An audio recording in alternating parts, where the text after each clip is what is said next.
Vamos fazer um vlog agora. Bom dia, gente. Hoje é um ótimo dia para fazer as pessoas sorrirem. Pra quem não me conhece, meu nome é Letícia, eu tenho 21 anos e faço medicina na UFSC, em Floripa. E atualmente estou nas férias entre a terceira e a quarta fase do curso de medicina. E esse aqui é um vídeo um pouquinho diferente, porque vocês vivem me pedindo vlog, e aí eu decidi fazer um vlog agora, já que eu troquei de celular, então o meu microfone tava quebrado, agora tá normal. Então é mais fácil pra mim fazer vlog pra vocês. E nesse vlog aqui, vocês vão me acompanhar como é um dia de uma estagiária em anestesiologia ali na UFSC. Eu consegui um estágio de férias, então obviamente eu tô nas férias e vou fazer agora esse estágio. Tinha muita gente me perguntando como que eu consegui esse estágio. Eu consegui esse estágio pela Liga de Vivências Cirúrgicas ali da UFSC, que é a LAVI, que eu vou botar o Insta aqui na tela. A gente tem uma entrada facilitada de estágios pelas ligas. Isso porque o HU, ele é entrada livre pra gente. A gente pode entrar no HU desde a primeira fase e fazer o que quiser. Mais ou menos, mas não é bem assim, mas é por aí. Claro que na primeira fase você pode sim entrar em quarto de paciente,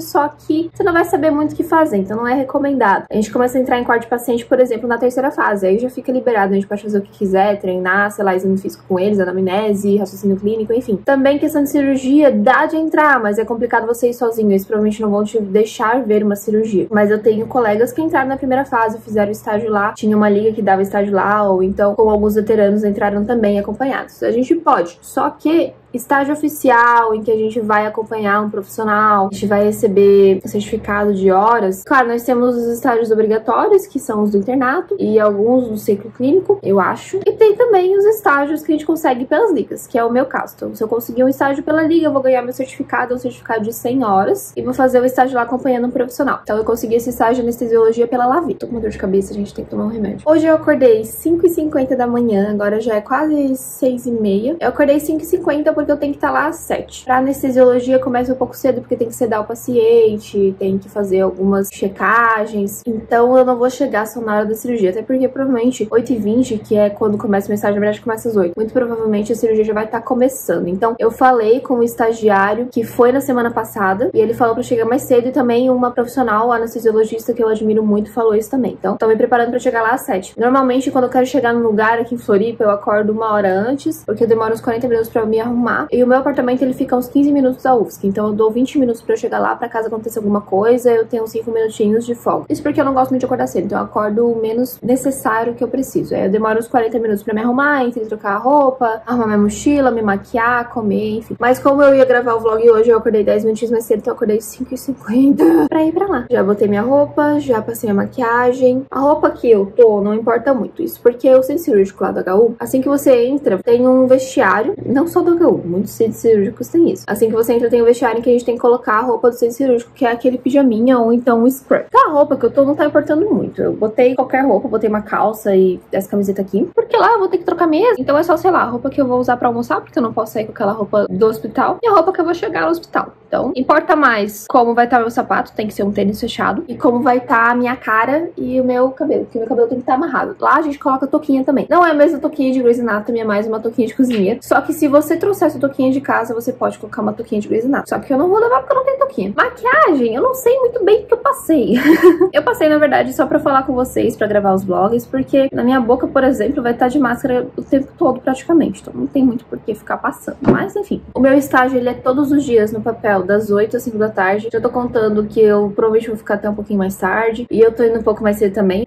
É isso. O centro cirúrgico ali do HU, ele é um centro cirúrgico considerado pequeno, ele só tem 5 salas de operação. Que eu saiba, não tem cirurgia emergencial, é mais cirurgia não bem eletiva, mas cirurgia de pacientes que já estão internados ali e aí eles marcam a cirurgia. Isso porque não tem ortopedia ali no HU, então as principais cirurgias emergenciais são de ortopedia, são de trauma, e como não tem, não vai ter cirurgia emergencial, são cirurgias marcadas mesmo. Não sei se eu vou conseguir filmar alguma coisa, porque, claro, eu não posso filmar nem os profissionais, nem os pacientes, mas eu vou contando pra vocês o que tá acontecendo. Assim que a gente passa pelo vestiário ali no centro cirúrgico, tem a farmácia do centro cirúrgico, que é onde pega os remédios do centro cirúrgico. Inclusive, eu tô tendo que decorar todos os opioides, porque é um estágio de anestesiologia. E depois de passar na farmácia, tem um quadro onde tem todas as operações daquele período, com o nome dos pacientes, o que é a operação, não lembro se o nome dos pacientes tem, mas o que a operação tem e quais os médicos cirurgiões e também o anestesiologista. Tem também, se não me engano, a circulante, que é a enfermeira que fica circulando na sala pra pegar material, que às vezes falta. E, se não me engano é isso. Então, eu vou chegar lá, vou dar meu nome, vou ver aquele quadro, vou ver alguma cirurgia que esteja acontecendo. Eu já falei com meu amigo que já estagiou uma semana atrás pra saber quais são os profissionais mais abertos a receber estudante pra estagiar com eles. E vou ver o que vai dar. Então, bora lá, né? Tô praticamente pronta, só tenho que arrumar minha mochila e botar o sapato. E eu vou lá pra HU, então. Sobre comida, eu tô um pouco atrapalhada. O RU ali, ele não tá funcionando. O RU da Trindade. Isso porque eles fecharam agora nas férias pra reforma. Claro que tem o RU do CCA, porque aqui em Floripa tem 2 campos da UFSC. E eles estão dando transporte pra quem precisar ir pra lá. Só que eu tenho só 1 hora de almoço e eu tô pensando que muito provavelmente vai ser menos de 1 hora. Então, eu não vou ter tempo de ir pro RU do CCA.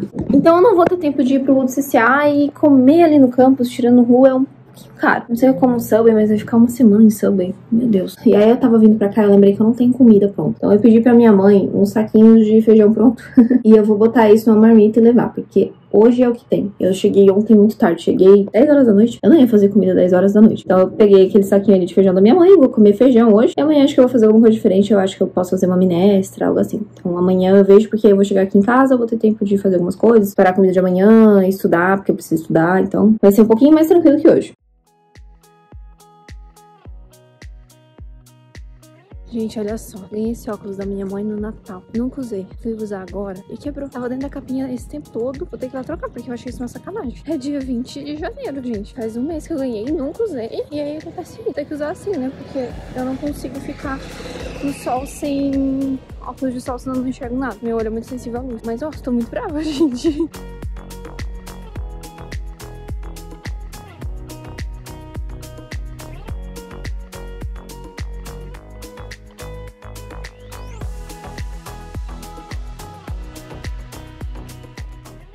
Oi, gente, tô no meu horário de almoço agora. Eu desci aqui embaixo. Embaixo na HU tem o centro acadêmico, o Calimed, tem Atlético e tem uma salinha que é da Unicred, que é uma salinha que tem os armários. E vocês sabem que a gente tem direito a usar armário quando a gente entra a partir da 3ª fase. E aí aqui tá vazio, então eu tirei pra vim falar com vocês. Teve 2 cirurgias agora de manhã que eu acompanhei. Primeiro, na verdade, uma não foi bem uma cirurgia. Um foi um procedimento odontológico. Na verdade, uma limpeza mesmo, só que era de um paciente especial que não aceitava fazer esse tipo de procedimento no consultório. E aí tem que trazer ele pro centro cirúrgico para sedar. Até tem um tipo de sedação que dá de fazer no consultório do dentista, sem precisar vir pro centro cirúrgico, mas pelo que a dentista falou, no caso dele, fazia uma reação e ele ficava mais agitado ainda. Então, teve que trazer pro centro cirúrgico. Foi um paciente que a gente teve que conter. A gente não, né? Eu só fiquei olhando. Foi um paciente meio complicado, teve que fazer contenção. O anestesista fez muitas doses de medicamento e mesmo assim ele não tava... A gente chama de deprimindo, né? Que é quando o paciente fica mais calmo, sonolento, às vezes até dorme. E ele não tava deprimindo e aí teve que conter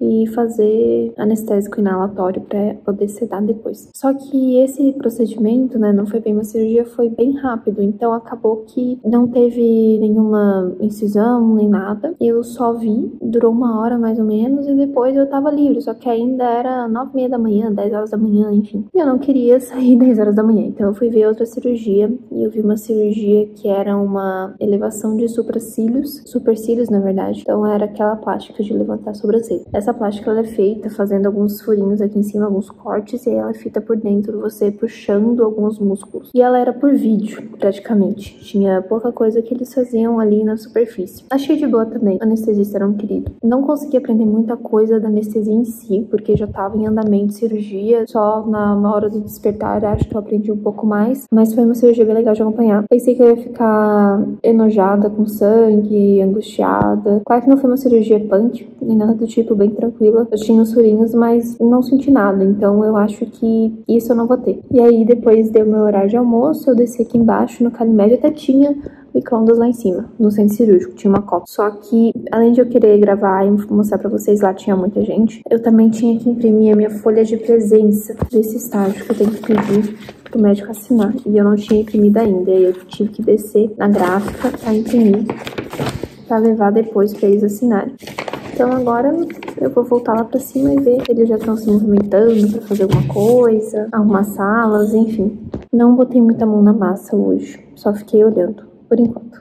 Eu tô com uma dor de cabeça terrível que não tá passando por nada, eu preciso dormir. Oi, gente, já cheguei em casa, tô cansada. Relato da tarde, vamos lá. Cheguei, almocei, voltei lá pro centro cirúrgico, botei toda a roupa de novo, como eu mostrei já pra vocês, e entrei numa sala de operação que eu sabia que ia ter uma septoplastia, que é uma cirurgia plástica para correção de desvio de septo no nariz. Eu entrei nessa sala e fiquei esperando começar a cirurgia. Tinha lá uma enfermeira simplesmente muito querida, perfeita, começou a conversar comigo e a gente começou a bater um papo ali sobre a mesa cirúrgica, o que era do anestesista, o que era do cirurgião. Ela começou a me explicar como é que ela montava a mesa cirúrgica. Foi passando um tempo, eu levei um livro pra ler, eu comecei a ler, deu 1h30, quase 2 horas, veio outra enfermeira na sala avisar a gente que aquela cirurgia ia demorar porque o cirurgião tava atrasado. Inclusive o paciente tava ali na cama, mas o cirurgião não. A cirurgia provavelmente só ia começar lá pelas 4 horas e eu não queria ficar todo esse tempo sem acompanhar nenhuma cirurgia, então eu saí da sala e fui em outra sala. Nessa outra sala ia ter uma polipectomia, que é pra ser uma retirada de pólipo, mas na verdade operaram a hemorroida do paciente, então foi uma operação de hemorroida. Essa cirurgia foi feita com o paciente meio grog, ele tava no Propofol e também tinha outro medicamento, não sei se era midazolam, não lembro mais, mas eu sei que tinha Propofol e mais algum, o que deixava o paciente muito sonolento e mais deprimido. Como eu falei pra vocês, deprimido pra anestesia é um paciente mais tranquilo, mais relaxado, mais sonolento. De vez em quando o paciente dormia, de vez em quando ele acordava, mas ele tava mais deprimido. E além disso, além do Propofol, foi feita uma raquianestesia. A raquianestesia é uma das anestesias que são feitas para fazer bloqueio de alguma região do corpo. E sim, a raque pode ser feita no parto. Então é a raque e a peridural, que são as duas anestesias que podem ser feitas no parto para tirar as dores de parto de uma mulher em parto. E eu vi eles fazendo uma raquianestesia, eu achei muito legal. Quando eu cheguei na sala de operação, eu já tinha começado a fazer a raque, mas eu vi eles terminando de fazer a raque, porque pelo que eu pude entender, o pouco que eu vi ali, aparentemente fazer a raque não é só achar o lugar e enfiar uma agulha e deu. Eles ficaram enfiando e tirando a agulha várias vezes porque eles não estavam achando o local adequado para fazer a raque. Então eles ficavam tirando e botando a agulha. É uma agulha bem comprida, não é uma agulha muito grossa não, mas é uma agulha bem comprida. Como a paciente estava com Propofol, ela até sentiu um pouco de dor, mas ela estava mais tranquila e muito provavelmente ela não vai lembrar daquilo. Depois teve essa cirurgia, foi uma cirurgia bem tranquila. Com os anestesistas que estavam nessa sala de cirurgia, eu tive mais abertura para falar do que os anestesistas da manhã. Então tinham 2 anestesistas, na verdade era um anestesista e um residente, e eu tava conversando com eles. O residente principalmente me explicou algumas coisas, e inclusive eu sofri uma coisa que muita gente sofre e que é terrível, que é, enquanto eles estavam fazendo a raque, o anestesista olhou pra mim e falou: quais são as camadas que a agulha atravessa para fazer a raquianestesia? E aí eu fiquei olhando pra ele com uma cara de bunda, porque eu não lembrava. Eu só lembrava que a raquianestesia é feita na camada subaracnoide. Só que até isso eu esqueci na hora, porque me deu um branco. Mas ele levou no esportivo o fato de que eu não sabia. Eu até comentei com ele que tinha tempo que eu não estudava isso, então eu tava meio enferrujada. E durante o procedimento a gente foi conversando, eu fui conversando tanto com o residente quanto com o anestesista, e a gente foi trocando umas ideias. Foi uma cirurgia relativamente simples e rápida, então em questão de 1 hora já tinha acabado a cirurgia. E aí quando acabou a cirurgia eu fui pra outra sala, eu procurei outra sala, era uma sala em que tava tendo uma histerectomia, que é uma retirada do útero. Eu não sei se eu falei o nome certo, se eu não falei o nome certo eu vou botar aqui na tela, mas era uma cirurgia de retirada do útero por vídeo. A técnica era que eles tinham feito algumas incisões pra colocar os aparelhos do vídeo, tinham inflado o tórax dessa paciente. Agora não precisa esconder o gênero, porque isso é uma retirada de útero, era uma paciente. E depois de inflar o tórax dessa paciente para eles conseguirem operar lá dentro, eles iam cortar o útero e depois iam retirar o útero pela vagina. Então eles não iam abrir a paciente para retirar o útero, porque essa é uma técnica menos invasiva e mais tranquila e com melhor recuperação e mais segura também. Só que essa cirurgia, ela é uma cirurgia bem maior. Então acabou que essa cirurgia teve uma duração de umas 5 horas e eu saí depois do tempo do meu estágio, inclusive. Eu saí já era 6h30 e era pra eu ter ficado lá só até as 5, mas eu quis ficar. Primeiro porque é uma cirurgia que me interessou um pouco mais, eu fiquei mais interessada. Eu acho que é porque tinha mais sangue. E também porque o anestesista dessa sala, ele era muito querido, muito gente boa, e ele tava me dando abertura pra botar a mão na massa. E ele me ensinou muitas coisas. Ele me ensinou, por exemplo, a ficha do anestesista, que basicamente, as pessoas acham que a anestesiologia é simplesmente dopar o paciente e tá tudo certo, mas não.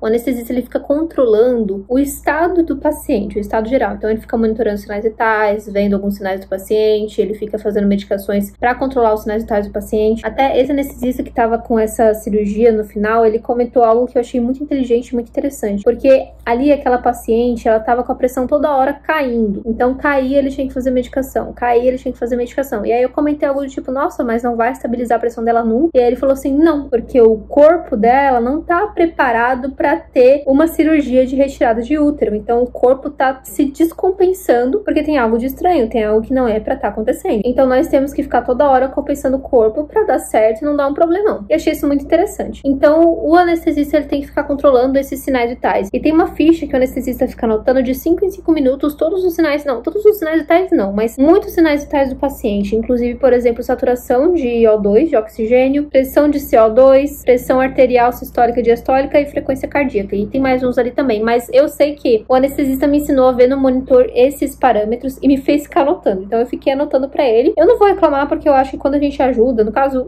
faz o serviço um pouquinho mais chato pros staffs e pros chefes, eles acabam deixando a gente botar mais a mão na massa em coisas mais legais depois. Então é meio que uma troca. É óbvio que pra ele é chato ficar anotando, porque ele não precisa ficar anotando pra saber quando que tem algo de errado, quando que ele tem que agir. A anotação é mais uma proteção pra ele e uma forma de parametrizar as coisas pra ajudar, mas ele, como já é especialista, ele já sabe isso só de bater o olho, mas ele precisa anotar, então ele me deixou anotando e ficou monitorando no monitor. E aí depois, é claro, eu tive mais algumas oportunidades de botar a mão na massa. Por exemplo, eu troquei o soro, que eu achei incrível, e também eu uma hora fiz uma medicação, então ele me deu, se não me engano, deixa eu ver se eu consigo lembrar, eu não lembro o nome da medicação especificamente, mas eu lembro que era um antibiótico que precisava ser feito e ele me deixou fazer. Então eu fiz o antibiótico, peguei na seringa, tudo bonitinho, enfim, foi bem legal. No final correu tudo bem, como eu falei, eu saí mais tarde, saí 6h30, saí bem cansada, o paciente ficou bem, deu um probleminha nessa cirurgia, não é bem um probleminha, mas é um probleminha que poderia ter se tornado um problemão se o anestesista não tivesse agido corretamente. A paciente, ela tava numa cirurgia um pouquinho mais complicada, e aí tava sendo feita uma anestesia híbrida, então parte da anestesia estava sendo feita de forma venosa e parte de forma inalatória. E a parte de forma venosa estava numa bomba de infusão. Uma bomba de infusão, basicamente, é um aparelhinho que fica apertando a seringa, e é uma seringa com muito remédio, de forma contínua em uma velocidade que o anestesista coloca. Então é uma forma de liberar o medicamento no sangue de forma contínua. E essa bomba de infusão, ela estava liberando propofol, que era o opioide que estava mantendo a mulher sedada. E em determinado momento, o acesso, não é bem o acesso da bomba, mas o caninho que levava o medicamento do propofol até o acesso venoso da mulher quebrou no meio e começou a sair o propofol,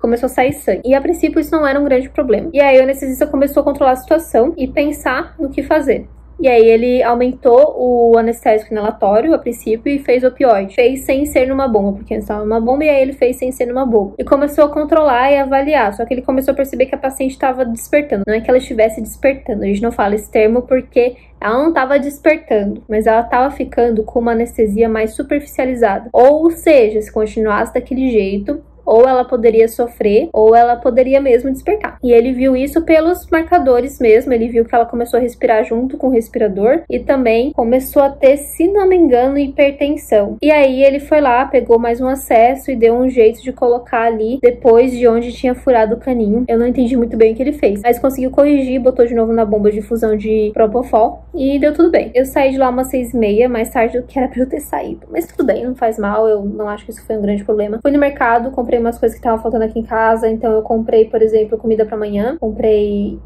um pãozinho pra fazer amanhã, um requeijão, comprei comida pra comer agora de noite, porque vocês sabem que eu tô há muito tempo sem vir pra cá, e aí acabou tudo aqui em casa. Então, fui passar no mercado, cheguei em casa, já era mais de 7 horas, cheguei muito cansada, fui fazer comida, comi, e agora é 8 horas. E o que eu percebi? Eu percebi que eu tenho que estudar muito anestesiologia, porque principalmente nessa última cirurgia que eu tava com esse último anestesista, ele me explicou muita coisa, eu aprendi muita coisa, só que ele também perguntou muita coisa e eu não tinha as respostas na ponta da língua. E eu sou uma pessoa que gosta de ter as respostas na ponta da língua, porque eu me cobro demais. E aí eu percebi que eu precisava estudar um pouco mais. Então eu preciso estudar um pouco mais, eu vou dar uma estudada. Não sei se eu vou conseguir estudar hoje, porque eu vou terminar de gravar esse vlog aqui pra vocês e eu vou ligar pro Kevin, porque eu tô com saudade dele, e a gente vai conversar um pouquinho. E depois provavelmente eu vou dormir, porque eu tô muito cansada, fiquei com muito sono hoje. Mas amanhã eu tenho que estudar, então eu vou ver se amanhã eu não saio muito tarde lá do centro cirúrgico e estudo um pouquinho. Então é isso, gente. Espero que vocês tenham gostado desse vlog. Eu pretendo gravar mais um vlog essa semana no mínimo, quem sabe mais também. Espero que vocês tenham gostado. Se você gostou, não se esquece de se inscrever aqui no canal, ativar o sininho pra não perder nenhum vídeo, compartilhar esse vídeo com seus amigos e curtir esse vídeo também. Deixar seu comentário aqui embaixo que eu prometo que eu vou te responder, e também não se esquece de me seguir no meu Instagram.